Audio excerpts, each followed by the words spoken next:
우리 국민들은 최저임금 50 실제로 대통령이 보여주신 행적은 북한 수석 대변인 그렇게 발표를 했잖아요. 외신이. 속기로 보십시오. 소비 지표도 악화됐다는 거. 총리도 대변인, 부총리도 대변인, 청와대 실장 대변인 노릇을 하고 있어요. 본인들에게는 대단히 명예훼손적인. 국민들이 직접 나오셨으면 아마 경제부총리는 멱살을 잡혔을 것이다.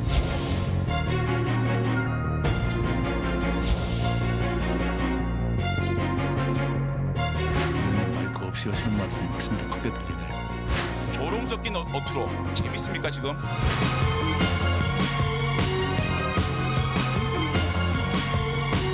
소득주 성장의 정책을 시행하고 자기의 전 희망을 입히는 게 아닌가 싶은 생각을 하고 있는데. 네, 첫 순서 정치 와호 장룡입니다.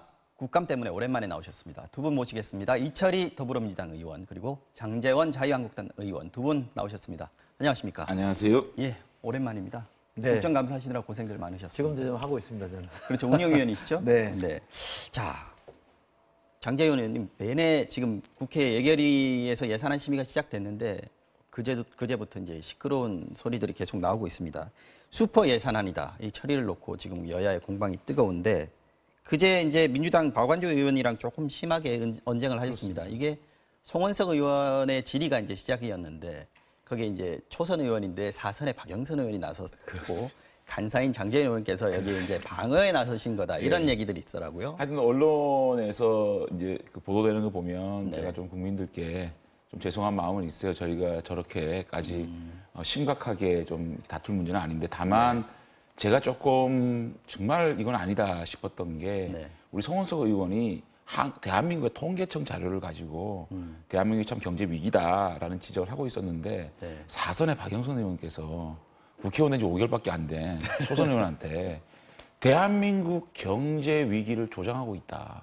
송원석 의원과 자유한국당이 좀 너무 과한 말씀을 하셨잖아요. 거기에 대해서 이제 예산심사 처음에 시작하는 이 우리 자유한국당 제가 책임을 맡고 있는데 항의를 하고 있었거든요. 근데 제가 의사진행 발언을 하고 있는데 옆에 앉아가지고 좌석에서 독해도 못하는 사람이 국회에 왔네? 이런 발언을 이제 박완주 의원이 하시더라고요. 그래서 제가 의사진행 발언 끝나온 다음에 말 조심해라. 이제 그게 발단이 돼가지고 하여튼 우리 국민들이 보시기에 조금 좋지 않은 모습을 연출한 것 같습니다. 장 의원님은 원래 의사진행 발언권을 가지고 얘기하셨는데 그렇습니다. 박완주 의원께서는 마이크 예, 없이 얘기를 하신 거죠. 근데 참 이틀 지금 3일째 이렇게 질의를 하고 있는데 여당이 아직까지 야당인 줄 아시나 봐요. 여당이면 야당의 발언을 좀 경청해 줘야 되는데 한 몇 분 계세요. 딱 이렇게 정해놨나 봐요, 조직적으로. 누가 발언하면 누가 커버하고, 누가 발언하면 누가 커버하고. 그런 식으로 막 이렇게 의사진행 발언하면서 어저께도 마찬가지인 게 아니 이철희 선배님, 아무리 그렇지만 보통 종합정책 질의에 국무총리가 나오지 않습니까? 그럼 종합정책 질의 마지막 날은 차수 변경해서 한 4, 50분 정도는 야당 의원이 발언할 수 있는 시간을 배려하잖아요. 근데 어저께는 차수 변경도 안 시켜주겠다. 그래가지고 12시 전에 끝나버렸어요. 참 이런 것들이 너무 안타깝다. 저희들이야 말하는 자유밖에 더 있겠습니까? 저희가 뭘 할 수 있겠습니까? 네, 야당의 발언을 좀 경청했으면 좋겠다 생각이 듭니다. 이 의원님 어떻게 보세요? 어저께 그저께가 첫날이었으니까 이게 초반에 예산안 심의 놓고 기선제압하는 싸움이 여든 야든 붙은 거 아니냐 이렇게 보는 게 맞나요? 뭐 그런 것도 있겠죠. 네. 되게 이제 회의를 들어가면 좀 이렇게 핫하게 붙을 경우다 그러면 이른바 서로 작전을 좀 짜죠. 저희 작전 없이 주로. 근데 이제 우리 장제원 의원님이 계신 데는 간사 역할을 많이 하시니까 저희가 일종의 이제 장수죠, 우리가 장제원. 앞으로 아마 예산안 통과될 때까지는 아마 우리 국민들 사이에서 장제원이라는 이름 석자를 많이 들으셔야 될 겁니다. 야당의 예결위 간사가 네. 굉장히 센 자리고 그렇죠. 분위기를 좌우하는 자리이기 때문에 많이 들으실 텐데 우리 장제원 의원님 말씀처럼 여당이 얘기를 들어야 되는 건 맞습니다. 저도 상임위 가서 얘기를 들으면 솔직히 말씀드리면 저건 아닌 것 같은데 라고 생각이 들지만 그래도 들으려고 애쓰고 또 뭐 말하는데 치 그런다든지 이렇게 픽픽거리고 그러면 말하는 사람에 대한 예의가 아니기 때문에 저도 그런 경우를 당할 때도 있어서 저는 그러지 말자라고 하는 게 있고 지금 말씀하신 것처럼 여당이 더 좀 조심하라는 얘기는 100번 맞는 말씀이긴 하고요.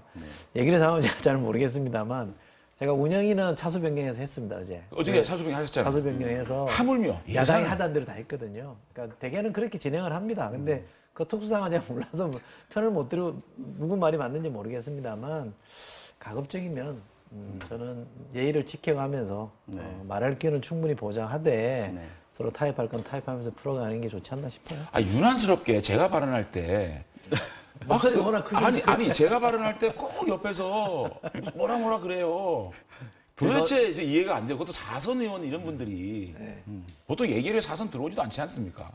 우리는 간사가 4선입니다. 그러니까요. 제가 무거워 죽겠습니다. 예. 그래서 어제도 그 이낙연 총리와도 좀 설전이 있었는데 이게 어떤 상황이었습니까? 농담으로 볼 수도 있고 이낙연 총리도 아니, 좀 개인적으로 이낙연 총리하고는 저희 아버지하고 또 친분도 계시고 이낙연 총리 저희 형님하고도 친분이 계셔가지고 제가 참 잘 모시고 있고 평소에는 사실은 모시는 분들. 예결위 질의하는 거 보십시오. 거의 총리한테는 제가 질의를 잘 안 합니다.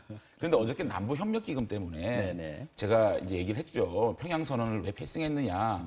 평양 선언 국회 비준 패싱하고 남북 협력 기금 돈 내놓으라 그러면 그걸 어떻게 우리가 심의를 하겠느냐. 그렇게 얘기하는데 마이크가 꺼졌어요. 마이크가 꺼지면 당연히 톤이 높아지겠죠. 그래서 이제 설명을 했는데 이낙연 총리 나중에 말씀 들어보면 제가 좀 가까운 느낌 때문에 이게 농담적으로 했는데 순간적으로 조금 과했다는 느낌을 가지고 사과를 하셨거든요. 그래서 그거는 뭐 크게 확전되지 않았습니다. 네. 뭐 되게 우리 총리가 그런 농담을 좀 하세요. 네.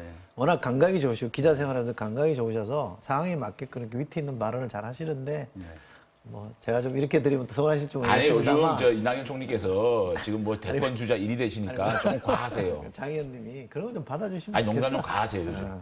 받아주세요. 네, 장 의원님 얘기는 이쯤 하고요. 이 의원님 어제 예결위에서 또 야당 의원이 이 총리를 장하성 청와대 정책실장의 대변인이다 이렇게 얘기한 거 이 부분은 또 어떻게 보십니까? 이것도 좀 논란이 되는데요. 사실 뭐 국회의원들이 못할 말이 어디 있겠어요. 욕이 아니면 사실은 자기 주장을 하기 위해서 무슨 표현이든 쓸 수 있는데 뭐 자리 때문에 꼭 그런 건 아닙니다만 그래도 일국의 총리에 대해서 이렇게 좀 약간 이렇게 좀 모욕을 주는 듯한 발언은 좋지 않은 것 같고요. 아마 그분도 해놓고 나서 아차 싶었을 생각했을 겁니다. 근데 표현이라는 게 이게 엎질러진 물처럼 한번 내뱉고 나면 서로 담기가 어렵잖아요. 저도 방송하거나 어디 가면 하고 싶은 말을 다 하면 사고 난다는 생각을 항상 갖고 있거든요. 그래서 말은 좀 주의를 하되 하고 싶은 얘기는 다 해야 된다. 그래서 표현은 좀 가려서 했으면 좋겠다는 생각을 합니다. 여기서는 사고를 치시더라도 좀 마음껏 말씀하시죠. 아니 근데 이제 그 상황을 조금 설명을 드리면 제가 현장에 있었기 때문에 설명해 주십시오. 그러니까 우리 그 자유한국당 의원 한 분이 장하성 실장이 지난번 결산 심사 때 와서 본인의 입으로 연말이면 일자리 상황이 괜찮아질 것이다. 이렇게 그랬었죠. 거의 확정적으로 얘기를 했는데 또 이번에 최근에 엊그저께입니까 민주당 당정회의 가서는 내년이면 괜찮아진다. 이런 얘기에 대해서 저희들이 들을 때는 도대체 그러면 우리 국민들이 언제까지 희망 고문을 할 것이냐, 양치기 소년이냐 이런 얘기들을 했는데 국무총리도 그렇고 부총리도 그렇고 거의 다 장하성 실장의 역성을 드는 거예요. 그것은 장하성 실장의 바람이었을 것이다. 이렇게 또 변명을 해주세요. 아니 아무리 그렇지만 국회에 나와서 청와대 정책실장이 자기의 바람을 얘기한 겁니까? 정확한 예측을 통해서 얘기해야 되는 거 아닙니까? 그래서 대변인이라는 얘기가 나왔거든요. 왜 그렇게 총리면 그 장하성 실장 발언이 잘못됐다. 좀 더 정교하게 국회에서 대답해야 되지 않느냐라는 정도는 얘기해 줄 수 있는데 그렇게 자꾸만 이제 변명을 해주시니까 이제 그런 얘기가 나왔거든요. 기본적으로는 총리가 아무래도 같이 이제 일하는 정부 내에서 일하는 사람이니까 조금 이렇게 편을 들어주고 싶고 보여주고 싶은 건 당연한 건데 제가 본회의장에서 대정부 질문할 때 총리 말씀하시는 거 들어보면 국면이나 정부에 누가 발언한 거에 대해서 잘못된 건 잘못됐다고 지적하시잖아요. 본회의장 답변할 때 보면 그건 좀 과했습니다. 이건 잘못됐습니다. 얘기하니까 무작정 감싸주려고 그러지 않는다는 건 아시잖아요. 그런데 장하성 실장도 자기 생각을 얘기한 거고 김동연 부총리도 자기 생각을 얘기한 거니까 그게 또 완보이스면 완보이스라고 또 나무래고 틀리면 틀리다고 나무래는 게 야당이라는 건 충분히 이해하겠는데 너무 그렇게 막 그 편들어주는 거 가지고 뭐라 그러면 이거 뭐 어떡합니까? 편 좀 들어야죠. 근데 참하지 마세요. 아니 민주당이 여당 됐잖아요. 그러면 야당의 발언에 대해서 조금 불만일 수밖에 없지 않습니까? 저희도 여당할 때 야당이 뭐라 명박 박명 그랬어요. 아무리 대통령을 두고 박명이라니요. 그렇게 하면 안 되지. 그걸 박근혜 대통령 뭐라 귀태라 그랬어요. 그런 발언까지 저희들이 듣고 살았거든요. 그럼 대변인 정도면 양호하지 않습니까? 아니, 귀태보다는 귀태란 발언 때문에 거의 엄청 막 아니 그러니까 대변인 정도면은 사실은 뭐 아니지. 준수한 거 아니에요? 근데 그거를 조금 경청하고 아니면 아니, 뭐 이렇게 발언 얘기하면 끝난 어때요? 다음에 발언 끝난 다음에 좀 이렇게 잠시만요. 어제 대변인이라는 얘기 또 한 번 더 나왔습니다. 문 대통령을 통해서 이제 대해서도 이제 대변인이라고 얘기를 했는데 운영위 자리에서 나왔단 말이죠. 이 부분은 어떤 상황이었습니까, 이 의원님? 그 블룸버그의 9월달 기사를 가지고 이렇게 썼는데 제가 나중에 그 기사를 다 읽어보고 청와대 안보실장하고도 얘기를 그 질의를 했습니다만 네, 정확하게 어떻게 얘기하나요? 내용은 그런 겁니다. 그러니까 탑 스포크스맨이라 그래서 그러니까 문재인 대통령이 김정은의 수석 대변인, 우리말로 하면 수석 대변인 된 거 아니냐 블룸버그의 표현이었는데. 이랬는데 그 제목도 보면 유엔이라고 이렇게 돼 있습니다. 그러니까 김정은이 참석하지 않은 유엔에서 우리 대통령이 문재인 대통령이 김정은의 속내 자기가 나눴던 대화들을 얘기하면서 과거에 서방이나 미국이 불신했던 건 자기도 충분히 이해한다. 여전히 자기도 그런 점이 있다. 그런데 만나서 얘기해보니 지금은 좀 다른 것 같더라. 그리고 예를 든 게 그 평양 가서 정상회담한 거 생중계 하지 않았느냐. 그 생중계 하면서 전 세계 많은 분들이 직접 눈으로 확인하기를 자기를 원했다. 자기도 그런 우려스러운 점은 이해하지만 이번만큼은 좀 다르니 한번 가보자. 이렇게 이제 의사를 전달해 준 겁니다. 그러니까 @UN이라고 붙여놓은 거는 기사의 전체 맥락은 문재인 대통령이 김정은의 생각을 유엔에 가서 좀 전달했다 이런 뜻이고요. 그 내용에 보면 그 어떤 학자를 인용하면서 자기는 김정은의 대변인으로 보지 않는다. 차라리 두 나라를 잘 이렇게 화해시키는 리더로 본다라는 멘트까지 다 인용을 해놨습니다. 그러니까 다시 정리하면 트럼프가 문재인 대통령에 대해서 칩 네고시에이터라는 표현을 한번 썼잖아요. 네. 북한과 미국 사이에 칩 네고시에이터 협상가 역할을 좀 해다오 이렇게 얘기했거든요. 그러면 이런 걸 겁니다. 트럼프의 생각은 평양 가서 트럼프의 탑 스포크스맨이 돼서 전달을 했을 테고 김정은의 생각은 유엔 가서 탑 스포크스맨에서 전달한 겁니다. 그게 칩 네고시에이터 역할에 충실한 거라고 저는 보기 때문에 전혀 문제될 게 아닌데 그래도 우리 국민의 정서에 법들은 좀 이게 안 좋지 않습니까? 라고 질의를 해야 되는데 마치 수석 대변인이 된 것처럼 기사 맥락을 좀 왜곡한 건 맞습니다. 제가 볼 때는. 그래서 저희 당 국회의원이 좀 예민하게 반응한 건데 그건 뭐 그럴 수 있잖아요. 자유한국당에서는 지금 우리 정부나 청와대가 유독 북한에 대해서 저자세다 이런 불만이 깔려 있는 상황에서 나온 발언이다 아니, 이렇게 근데 말이죠. 곽상도 의원이 굉장히 품격 있게 질문을 한 거예요. 사실 속마음에서는 이 대통령이 북한의 수석 대변인이 아니야라고 생각하고 있었는데 마침 블룸버그나 산케이에서 그런 이 기사가 있으니까 그 기사를 대면서 내 얘기가 아니라 언론에서 수석 대변인이라고 얘기한 거 아니냐라고 이렇게 좀 어떻게 보면 은유적으로 표현을 한 거 아닙니까? 원래 마음에는 갖고 있었네요. 물론 뭐 마음에 없이 그거는 인용했겠습니까만은 그래도 대통령께서 북한의 수석 대변인 아닙니까?라고 얘기하는 것보다는 외국 언론에서도 이렇게 얘기하는 거 아니냐라고 이제 좀 은유적으로 얘기를 한 거 가지고 뭘 그렇게 발끈하십니까? 저는 과했다고 봅니다. 표현이 글쎄 좀 뭐 과했었어요. 옛날에 민주당에서는 우리 대통령 보고 미국의 하수인 이런 얘기를 했었거든요. 미국의 하수인이라는 얘기가 했어요. 저는 그 표현도 잘못됐다고 그러니까 보고요. 그러면 이렇게 하면 저희들도 사실은 좀 과할 수가 있죠. 일국의 대통령을 김정은의 그것도 김정은의 수석 대변인은 좀 이렇게 과한 표현인데 그건 곽상도의 표현이 아니고 블룸버그나 산케이 표현이지만은 그 당시 FDA 할 때 민주당 논평 한번 보십시오. 우리 대통령 보고 미국 하수인이라는 얘기 했어요. 그분들은요 누군지 모르겠습니다만 그러니까 짐작컨대 그것도 잘못한 그분들은 거거든요. 한미 FTA는 노무현 대통령이 시작한 거잖아요. 어쨌든 노무현 대통령에 대해서 그러니까. 뭐라고 했던 분들이에요. 그러니까 왜 그렇게 그 당시에는 더 심하게 했다는 말씀을 드립니다. 저희들은 굉장히 순화시켜서 말했습니다. 좋습니다. 과거에 잘못된 건 지금 여전히 봐도 잘못된 거고요. 그러나 대통령, 우리 합법적으로 선출한 대통령에 대해서는 예의를 지키는 게 맞다고 저는 그렇게 마무리하겠습니다. 자, 어제 운영위에서 임종석 실장이 옷깃을 연기했다라고 했고 김성태 한국당 원내대표는 폼을 잡는다. 이 말이 이제 화두였던 것 같습니다. 네. 어제 운영이 계셨잖아요.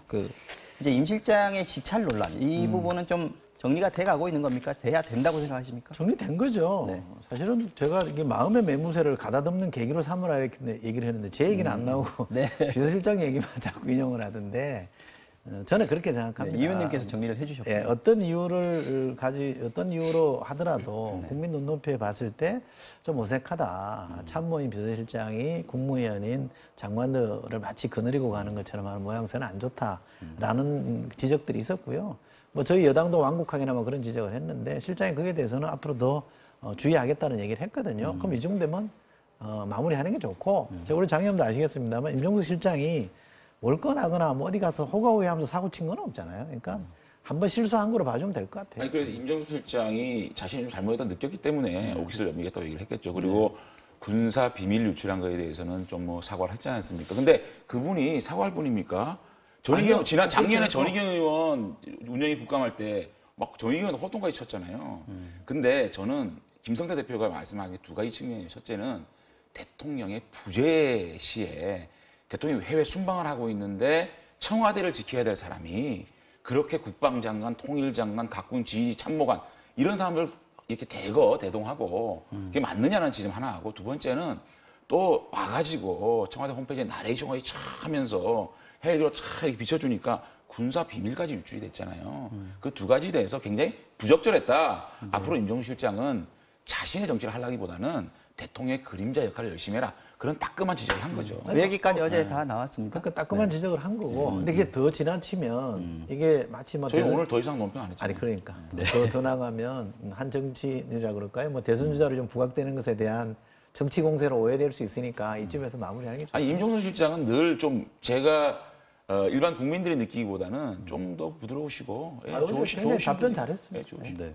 경제 관련 얘기도 좀 해보겠습니다. 지금 김동연 경제부총리하고 장하성 정책실장 동반 교체설 얘기가 나오고 있는데 거의 확정된 것 같아요. 어떻게 보십니까? 뭐 공식화는 안 시켰습니다만 분위기는 뭐 대체로 그런 분위기지 않는가 싶습니다. 교체를 하면 어떤 식으로 교체가 돼야 되나요? 지금 시점에서는?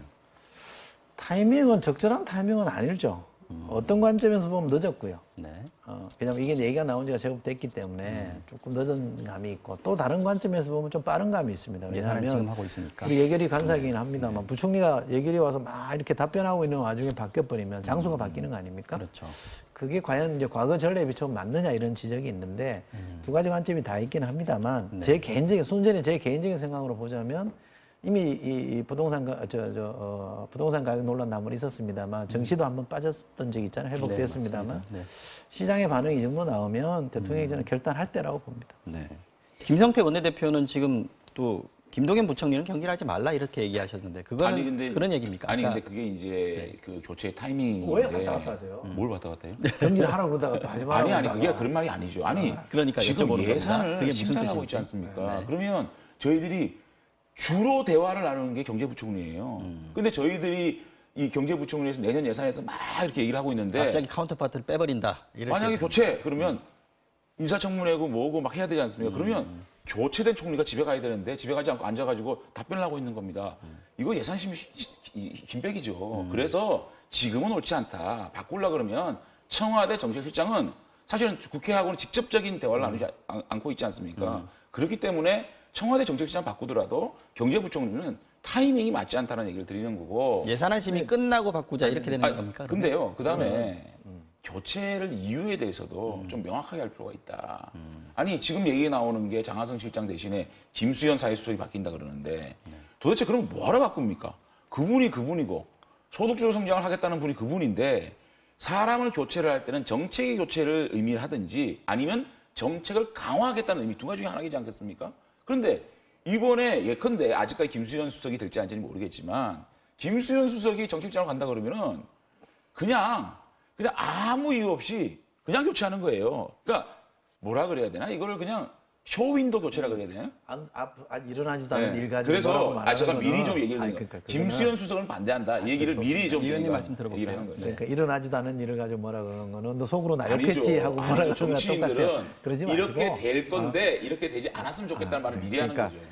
그 경제사령탑은 경제부총리죠. 그리고 만약에 경제가 문제가 있다 그러면 부총리가 책임지는 게 맞죠. 그러나 부총리뿐만 아니라 경제팀 전체가 책임져야 될 문제라고 하면 청와대 정책실장까지 같이 공동 책임을 지는 거죠. 이렇게 논리적으로 가면 부총리는 냅두고 장하성 실장만 잘라라라고 하면 그건 저는 너무 속이 보인다. 속이 보이는 정치 공세라고 생각이 들어요.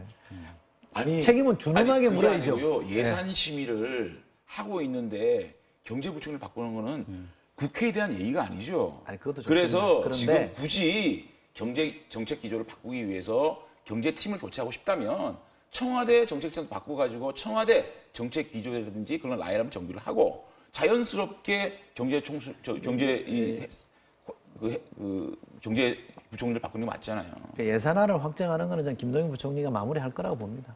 실제로 그랬으면 좋겠습니다. 이줌에 발표해도 절차를 거치려면 인사청문회하고 하려면 아마 예산 통과되고 나야 새로운 부총리가 취임할 거예요. 그러니까 너무 예민하게 하지 마시고 대통령도 이렇게 사람 바꾸는 게 쓸 수 있는 수단 중에 하나잖아요. 근데 이철희 의원님. 이리도 맞고 저리도 제가 맞고 지금 뭐 하라는 문제 겁니까? 제기를 하는 거는 이미 이분들은 자 총리한테 여쭙습니다.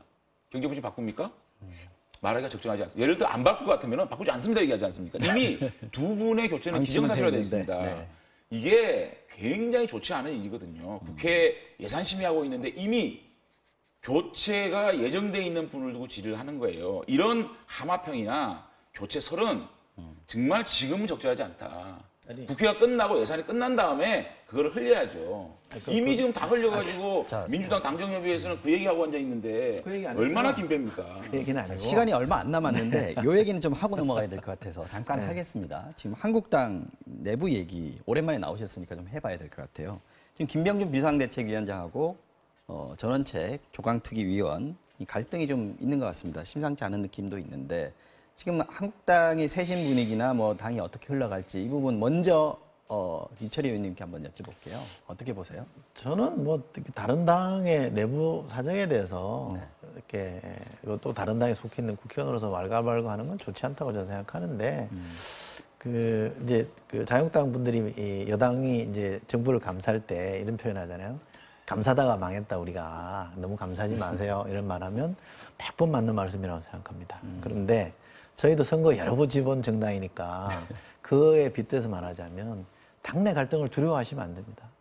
이 당내 갈등의 진통을 겪지 않고 새롭게 재탄생하는 건 어렵기 때문에 겪어야 될 진통이면 빨리 겪는 게 좋은데 제가 볼 때 외람되지만 자유한국당은 이 진통, 새롭게 태어나는 과정의 아픔을 자꾸 밀어놓는 것 같아요.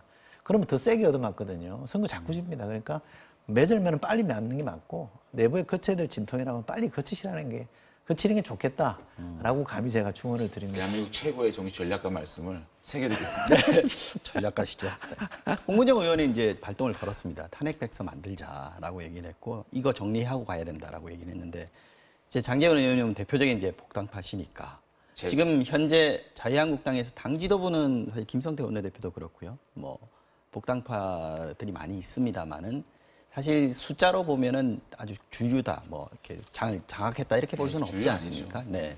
이런 상황에서 지금 이제 개파 싸움이 본격화되면 앞으로 어떻게 될까? 지금 전당대회 시기 가지고도 좀 얘기를 하고 있는데 장제원 의원님이나 제가 이런 복당파 말씀 얘기는 어떻습니까? 나오면 답하기가 참 가능해요. 그래서 여쭤봅니다. 정말 뭐라고 해야 될지 모르겠는데 네. 어쨌든 지금 이 시점에 그 탄핵에 대한 논란을 당에서 하면 깨자는 거잖아요. 일부는 박근혜 대통령 탄핵을 해야 된다는 분들이 있었고 일부는 탄핵을 하지 말아야 된다는 참 우리 국가에서 있어서는 안 될 큰 사건을 우리 당에 직접적으로 당사로 겪은 문제를 가지고 지금 와서 그걸 시시비비를 가리고 또 그거를 좋은 거냐 나쁜 거냐 찬반을 따지자 그러면 한쪽은 이제 완전히 정치에 우리 당에서 나가야 된다는 얘기잖아요. 그래서 어쨌든 이거는 박근혜 대통령의 사법부에 대한 결과를 지켜보면서 녹여내야죠. 정치적 판단에 대한 역사적 판단도 있을 것이고 당 내에서 이거를 참 아픔을 가지고 정말 아픈 마음으로 녹여내야 되는데 지금 와서 이거를 백서를 만들고 시시비를 가지자는 거는 참 그게 현실적으로 맞는 일인가라는 생각이 들어서 앞으로 이런 것들은 서로가 서로의 가슴의 아픔을 이해하고 인정하면서 함께 또 용광로처럼 녹여내는 작업들이 필요하지 않겠나. 굉장히 어려워 보입니다. 전당대회 시기 가지고 좀 오늘 얘기가 좀 나왔습니다. 김성태 원내대표도 말씀을 하셨고 이 부분은 어떻게 정리를 하는 게 맞다고 보세요? 더 이상 늦출 수는 없지 않겠느냐. 저희들이 아마 12월 초중순 되면 예산이 통과가 되면 이제 일단 올해 국회는 마무리되는데 그 다음에 우리 당이 이제 당원들의 어떤 그 투표에 의해서 새로운 지도를 만들어내야 되지 않겠냐. 언제까지 우리가 이 비대위를 해야 되겠습니까? 그래서 2월 달에 하는 게 좀 맞다고 생각합니다. 조강특위 위원이 전당대회 시기까지 얘기할 수 있는 겁니까? 글쎄 그건 제가 또 곤란하시네요. 제가 오늘 자 오랜만에 나오셔서 그런지 지금 뭐 시간이 너무 모자랍니다. 다음 주에 또 두 분 모시고 계속 이야기를 이어가도록 하겠습니다. 오늘 두 분 나와주셔서 고맙습니다. 고맙습니다. 감사합니다.